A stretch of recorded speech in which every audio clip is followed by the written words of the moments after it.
What's the deal? You already know who it is.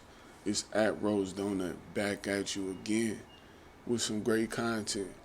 So I've been falling in love with this game called Valorant, man. Been having some great moments and memories, and I really enjoy this game. So I want to do some little history lessons and see exactly where it all started. So I appreciate y'all tapping into all the platforms, showing love to the at Rose Donut brand. We're gonna continue to go up and do what we gotta do, man.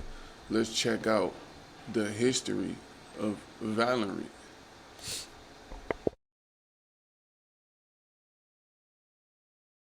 Some things to suggest that development started as early as 2013, but we can only place an estimate on the footage. Right now, I'm going to say maybe around 2014, they were testing early Reyna development. I mean, look at that dismiss. Look at the random effect. Instead of an orb, there's a little bit of a flame. Look at the Guardian and the scope. Look at the map. There's basically a million things we could dissect on how different the game was, and man, oh man, was it different. Even Killjoy was originally supposed to be a robot with what looks like to be a hammer. You can see the turret, you can see the abilities in the bottom, and there was even a random chicken.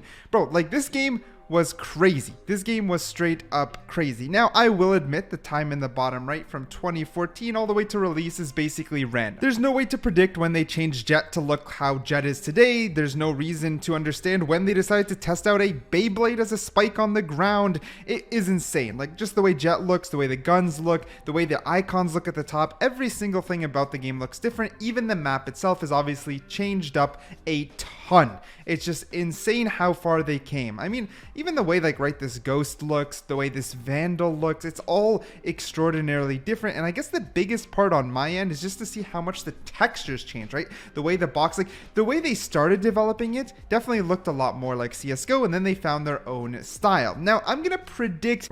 It just give me like the old, like, first of all, it's like a little tester, but like 2013, 2014, all that, they probably had different, like, engines that they was using, and it probably just ended up, just testing it and putting it out there. I never would have thought that it became what it would be today, so that's pretty interesting.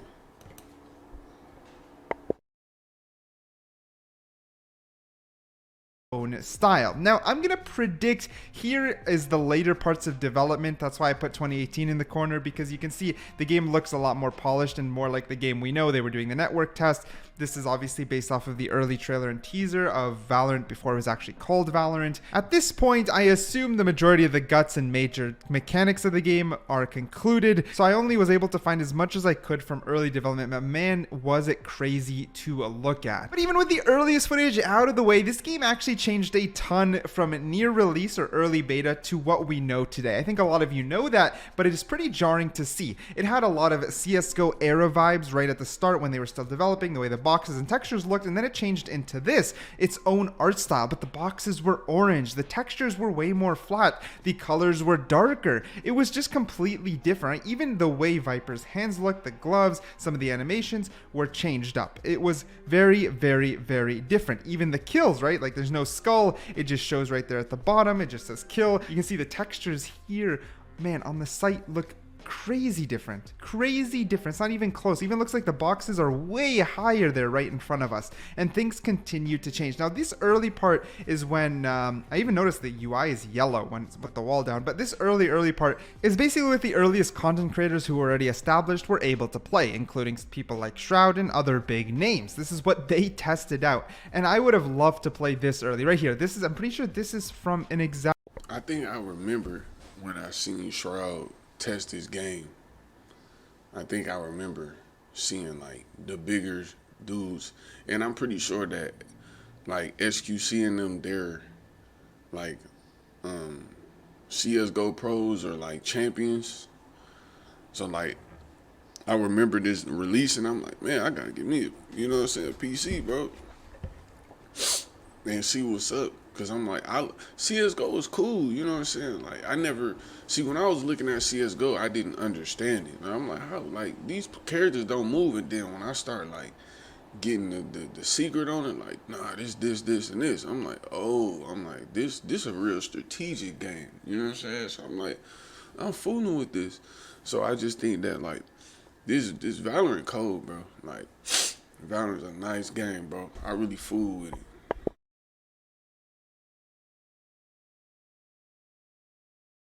We gonna skip up a little That bit. content creator. Look at the buy menu. They continued to swing. It was really 2022 where Valorant took a very deep dive into low amounts of content. And as you're watching this, it's going to be jarring how different it is. In 2021, we got Yoru, a very unique agent. No matter love him or hate him, Yoru was extremely fun. He came out of the gates extremely weak. They buffed him, they nerfed him. He's buggy till today. He continues to have bugs, but he's great. He was a fantastic launch. They also launched Astra in 2021. Same idea. Astra was very strong. Then they nerfed her to the ground and never touched her again, which is extremely disheartening on a balanced team side. But it is very disingenuous to say that Astra herself isn't unique, right? I mean, going into Astral form, controlling the map, she was unique. I remember how excited we were during the playtest as content creators and how much we were trying to learn. They also launched Escalation as well as Replication. Escalation, of course, being its own unique take on gun game, and Replication being a 5v5 where we all replicate each other. And sure, while they aren't the perfect Swift play that we always wanted at the time, they were unique, they were fun, and they're always welcome when they want to add new content. And 2021 didn't even end there. 2021 also had a Breeze launch, which was also a controversial map, but I'm pretty much believing all maps are controversial at the start and loved over time. Breeze is basically an aim diff map, and I think till now it's pretty contended, not as much as another map that we'll get into in just a second, but still, 2021 didn't end there. You might be like, oh, 2 new game modes, 2 new agents, and a map. 2021 was great, but no, they continued. They added account leveling, which of course, kind of useless in progression. I made a whole video on that, but on top of that, they added KO in 2021. Yes, KO, again, very unique. The first one to bring suppression. There was a lot of things to test with him, and he's still prominent till today, even if he's not overpowered. Then, talking about overpowered, they added Chamber. On top of that, yes, they added Chamber. Yeah, they rolling out content. Like I'm fooling with them because he was talking about the ranking system. I think the ranking system is just like aesthetic, you know what I'm saying? It's to show like, oh, you're successful, you're achieving. I think that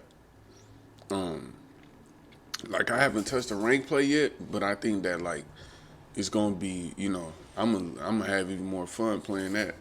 And these dudes, they good, bro. Like even when I'm playing unranked, they're very good. Like they don't miss shots. You know what I'm saying? So I really like it, man. I really think that Valorant is speaking on the future of games. Like, I think games like Valorant and CS:GO can go far, man. Like, in terms of like the future, because it's a simple game, but it's very complex, and it doesn't burn down my PC, bro. Like, I feel like when I play, no disrespect to Fortnite and Call of Duty, but when I play these games, they overwork my PC. And when I was playing Valorant, it's like smooth experience. I haven't played CS:GO yet. I'm pretty sure I'm going to, but not now. I don't like how like jumpy it is. Like it's too much like jumps, and like you can do all this crazy twist and turn. I don't really like that. But I do understand it, and I watch some CS:GO pros play, and I'm like, okay, this is pretty cool. So, yeah, man, let's watch a little bit more.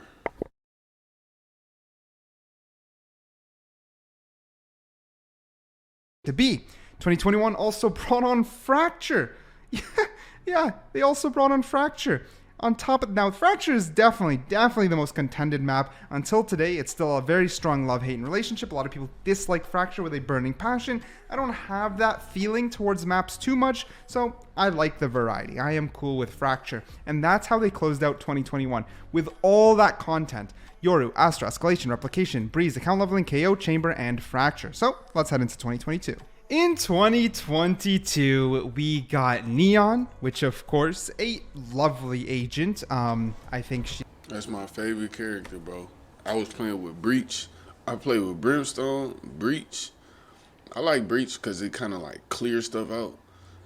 But Neon, bro, Neon to me might be the most useful character in this game because like any of those characters who have like mobility, Like they can move from area to area. I think Omen can do that and Jet can do that. I think like they're very useful characters because like you kind of gotta like get on somebody, and then you gotta get up out of there because like your location can be sought out like very quick in Valorant. You know what I'm saying? And one false move can be a mistake. So it's like I fool with Neon. Neon the truth.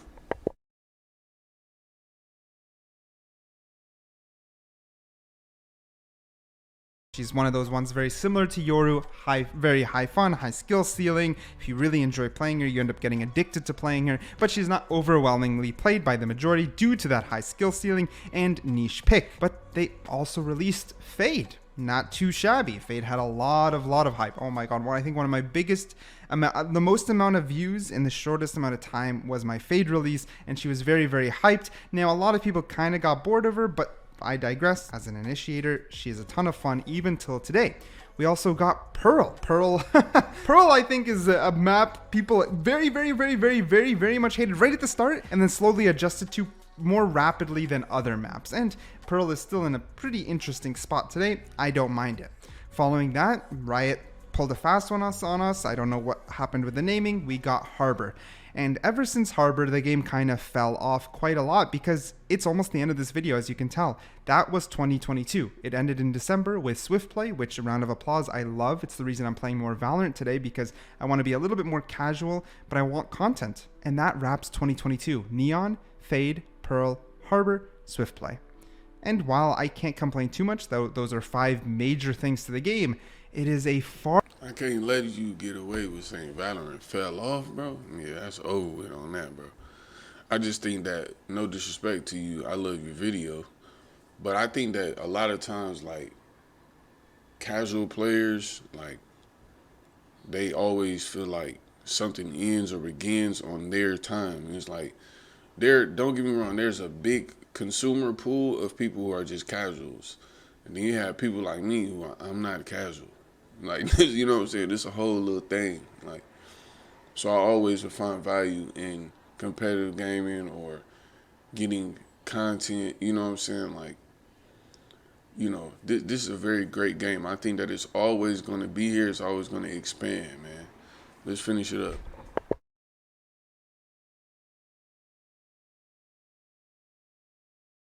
far cry from 2020 and 2021 especially. So here's to a new year and hoping Riot steps it up in 2023. I do have, this title does say 2023 in it, and there's a reason, is because we know a new map is coming in 2023 right around the corner. There's already some leaks. There's going to be at least a new agent right after that. On top of which, there are some skin lines I can't really speak about under NDA, but I know the community will be excited for. That will be 2023 and hopefully much more. Oh, so this dude said under NDA. So this individual is connected to the source. So, man, I appreciate y'all tapping in, man. This is the history of Valorant. You know, the reason why I did this is I'm really fooling with Valorant. I wouldn't have known that this game has essentially been around for like 10 years or in development for 5 to 7, 8 years, and then boom. So that's pretty cool, man. So once again, man, thank y'all for tapping into the roachdonut platform everywhere, man. roachdonut everywhere. I appreciate y'all, Roach family, man. We're going to continue to put the content up. This is a more casual content day. So, man, y'all keep doing what y'all doing. Let's get it.